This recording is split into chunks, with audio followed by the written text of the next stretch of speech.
One extra Friday and one final Friday in this high school football regular season. Welcome into week 11 of Friday Night Hits. That's Julia Morris. I'm Mark Whiteman. Mark, over the last month, teams have rearranged their schedules in the aftermath of Tropical Storm Helene. Several teams completed their regular season last week, but tonight several teams had region titles and playoff spots to compete for. That includes our game of the week, which is Spartanburg at Gaffney. We'll have those highlights for you momentarily. That also includes the Daniel Lions, who breezed through their first year at 4A, but division dominance is really nothing new for Daniel. The Lions have not lost a region game since 2018, and they haven't lost to Seneca since the year before that. Just incredible. And the first Region 2 4A title between these two coming down to the final night of the season. This game, a battle in the first half, scoreless until the final seconds of the first. Then Daniel strikes. Grayson Cleary showing off the arm, throwing a dime to Trey Wimbley. Lions are up 7. But in the second, Seneca ties it up, and then with less than 2 to go until halftime, Gavin Toma connects with Elias McGee for a big-time explosive play there. That sets up a short rushing touchdown for Payson Jones. Seneca has the lead 14-7, but in the final minute, how about the Daniel Lions? Clutch. Clary throwing it on the money to Wimbley for his second touchdown of the night. That ties the game heading into the break. And in the second half, Daniel pulls away. The Lions win 42-21. Greenwood opened the night in a three-way tie for the top spot in their region, taking on Malden. First quarter, Malden with the ball, and Tamari Shepard throwing it over the pile there. How about that to Keyshawn Washington? Mavericks up 7-0. Second quarter, though, Greenwood gets on the board. Tristan Lewis connects with Desiree Christian, who breaks loose, and watch him go down the sideline into the end zone. Greenwood's offense just heating up. The Eagles win it 35-13. So Greenwood finishes region play 6-1. TL Hanna and JL Mann, the other two teams in the region, Mark, hoping to do the same. Yeah, Hanna at home against Hillcrest. The last two meetings between the Yellow Jackets and Rams, both thrillers, decided by 4 total points over the past 2 years and tied at 7 in the second quarter of this one. Yellow Jackets just outside the red zone. Katie Patterson into the end zone. The 22-yard score pushes Hanna ahead 14-7. Same score, same quarter, almost the exact same play. Patterson, how about another one? Knifes it upfield for a short touchdown. Yellow Jackets go up by 22 in the second quarter. They pull away for the 43-21 win over Hillcrest. So Mann with the tiebreak over both Greenwood and Hanna. A win over Woodmont would clinch just their second region championship since the program launched in 1965. Up 14-0 in the third quarter, the Patriots are. What a way to start the half. Keyshawn Henderson has a couple blockers, finds a crease, houses it. Goodbye for the 3-score JL Mann lead. Patriots up 21-0. Mann driving for another score in the third quarter. Trip Bryant, the freshman QB, playing great for the Patriots. And check out this snack. Throws it up to Zach Stewart. Yeah, what a great play to keep the chains moving. The Pats polish off that drive with a short touchdown en route to the region crown, 35-6 over Woodmont. So two area teams still undefeated on the final night of the regular season. The Westside Rams 8-0 wrapping up tonight against a winless Southside team. Westside going for its 23rd straight win dating back to last September. Just incredible stuff there, and the Rams are rolling. Cutter Woods to Carson Shaw. Shaw making moves. Nobody going to take him down. Rams up 7. That Westside offense averaging nearly 50 points a game. Here's a beauty from Woods. How about that? 45-yard touchdown pass to Demacia Dawson. Westside's lead is 14. This one all Rams. Westside wins 61-0. They got playmakers everywhere. They definitely do. Greer would guarantee themselves a home playoff game with a win over TR. Second quarter, Yellow Jackets up 14 and building. Dawson Fowler to Brock Diggins. Dig this, 60-yard gain. That sets up the Jackets in the red zone. Yeah, how about that? And then a few plays later, Fowler going to hit Nick Holmes for an 8-yard touchdown. This one all Yellow Jackets, 51-0 the final score. Mark, Boiling Springs and Eastside have both lost 2 of their last 3. Yeah, the Bulldogs and Eagles meeting tonight, both looking to boost their region resumes as you get ready to start thinking about the playoffs. Hey, the fellas at Eastside say they're the best student section in the state. Strong showing tonight, but Boiling Springs putting it on the Eagles. Our Tuck and Howell play of the week. A lot of eye candy here. Direct snap to the RB, hands off to Lincoln Husky, fakes the reverse, then fires to Grayson Crow, who glides on in. That's a nifty looking play. Touchdown, Bulldogs. That was awesome. 7 7-0 start of the second quarter. Javen Chim sheds a tackler, dukes another, taps R2 for Turbo, and the 39-yard touchdown. Boiling Springs goes into the Eagles' nest, and they blank Eastside 41-0. And we mentioned Westside, one of those two undefeated area teams in our area. The other of those two, Mountain View, they wrap up an undefeated regular season with a 48-7 road win at Union County.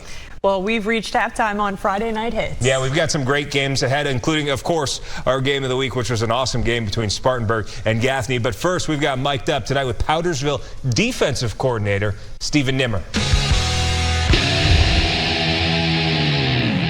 Hey, gotta get to the ball! Man, you gotta stick. You gotta stick. Nah, they fumbled it forward out of bounds, man. Don't run down on that. Stay in depth, pick off the slant. That's a stupid rule. Any fumble out of bounds, you go to the defense. Basketball rules. He's going out anyway. Just escort him out of bounds. You don't have to hit him. Any fumble out of bounds, you go to the defense, right? Man, see? Side judge agrees with me. Way to bow up down there, guys. Great job.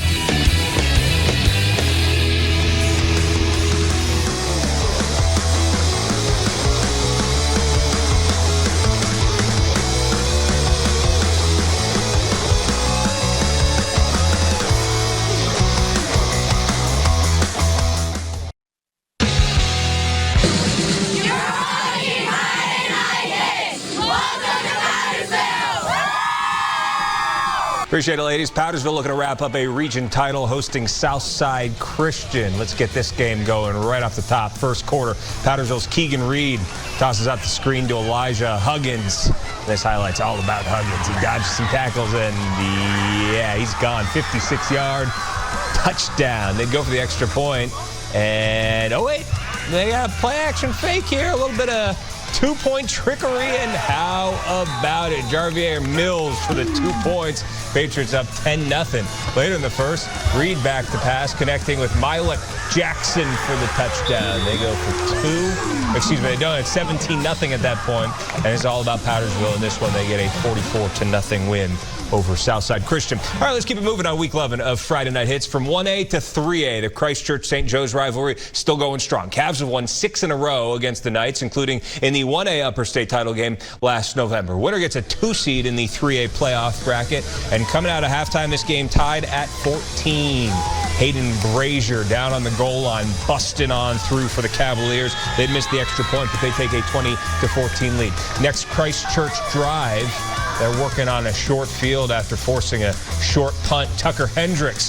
Hey, Jude Hall, let's go get some cookout. Cavs roll their 7th straight win in the rivalry, 34-14.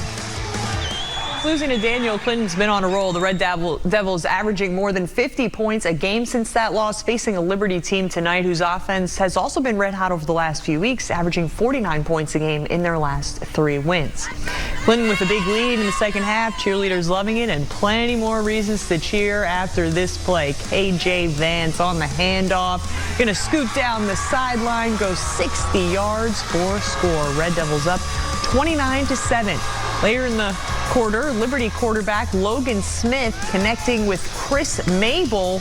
Mabel going to go all the way to pull Liberty within 15, but Clinton's offense responds just a little bit later. Deshaun Richardson keeping it himself and bullies his way in for a touchdown. Clinton comes out on top, 42-22.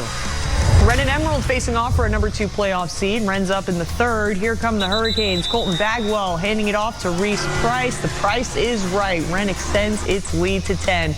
Emerald's defense making a nice play in the third, picking off Bagwell, and the Vikings would score a touchdown later to pull within 3. But then the Ren defense holds the Vikings scoreless the rest of the way. The Hurricanes win 42-25. Special 2 on Hurricanes player Isaac Wigington's birthday. Wigington has been in the hospital recovering from a car accident since September. A house divided Friday at Riverside. How cool is this? Wade Hampton head coach Ruben Wright facing off against his brother, who's the acting head coach of Riverside this week, while Matt Rochester serves a suspension. Third quarter, Riverside up 31-7. Warriors quarterback Gideon Murheeb hits Samad Edie, who takes it in for a 57-yard touchdown. That's his 4th touchdown of the night. Riverside up 30, and the Warriors win big, 44-20. No question, it's been a difficult season for both Greenville and Easley. The Red Raiders and Green Wave both 1-8, wrapping up the regular season at Serene Stadium. Scoreless in the opening quarter of this one. JoJo Coleman for Easley He's back to pass, looking, buying time, and finds Matthew Hillstock behind everybody for the 40-yard touchdown strike. High tide for the Green Wave. Later in the quarter, Coleman. It's going to be a similar-looking play. He's buying more time, and he rips one out to Jonathan Isham. And Isham's got eyes on the end zone, but the ball gets punched out. Greenville takes the turnover down to the other end, and Banks Booten takes it to the corner store. The Red Raiders roll to a 49-21 win. Berea and Pickens, the Blue Flame, looking to get to 5-5, and they are fired up to start. Brooks Dow, he will do it himself. 29 yards to the timeshare. Pickens goes up 7-0, and they go on to get a comfortable 52-0 win over Berea. Let's show you a few scores from across our area. Pendleton beating Blue Ridge 26-0. Palmetto over Carolina 57-6. And Chesney with a 47-13 win over Blacksburg. All right, Gaffney has won 7 straight. And finally now to our game of the week. Gaffney has won 7 straight against Spartanburg, with the Vikings looking to wrap up an undefeated run through region play with a division title tonight. Chase Justice with our game of the week. The regular season comes to a close tonight out at the reservation, where the Gaffney Indians welcome in the Spartanburg Vikings with a region title on the line. Gaffney has dominated this rivalry series as of late. Winners of 7 straight, while Spartanburg's hunting for their first region title since 2021. Just minutes into this one, Spartanburg's Trey Burke airing it out to Justin Rice, who makes the tough grab in traffic before hitting the gas. 63 yards to the house. Spartanburg takes a 7-0 lead. But these Gaffney Indians more than capable of going blow for blow. Check out Arkansas commit Javon Gilmore airing it out to the big fella Shane Davidson. 22 yards for the score. Do your dance, young man. We're all tied up at 7-7. Spartanburg would lead by 10 at the half and would be up 24-13 to start the fourth quarter. But Gaffney driving. When in doubt, Shane Davidson is there for the bailout. Davidson gets the feet down inbounds. Gaffney makes it a 1-score game. Time winding down in the fourth quarter following an errant Vikings punt. Gaffney right back in scoring position as Jaden McDowell blazes his path towards the outside. Gaffney takes the lead, the game, and the region. Final score 27-24. You know, they said the horseshoe was over at the old reservation. I guess somebody brought it back. So, I don't know. These kids they're not going to quit if they feel like they got a chance. You got to put a few more points on us than that for them to quit. They're going to keep playing. The Gaffney Indians locking up an opening round bye to kick off their playoff journey, while the Spartanburg Vikings will sit around to see who they draw to start the playoffs. In Gaffney, I'm Chase Justice, WYFF News 4 Sports. What a great game of the week to have for our final week of the regular season. Yeah, fantastic one there. Right? We've had some nail biters this year, and we hope that continues throughout the playoffs. So that'll do it for the regular season. 11 weeks of Friday Night Hits are in the books for Julia, for Chase, and our entire hardworking crew that works so hard to put on this show every single week. Thank you, as always, for joining us. We'll see you next week for the playoffs. Same time, same place.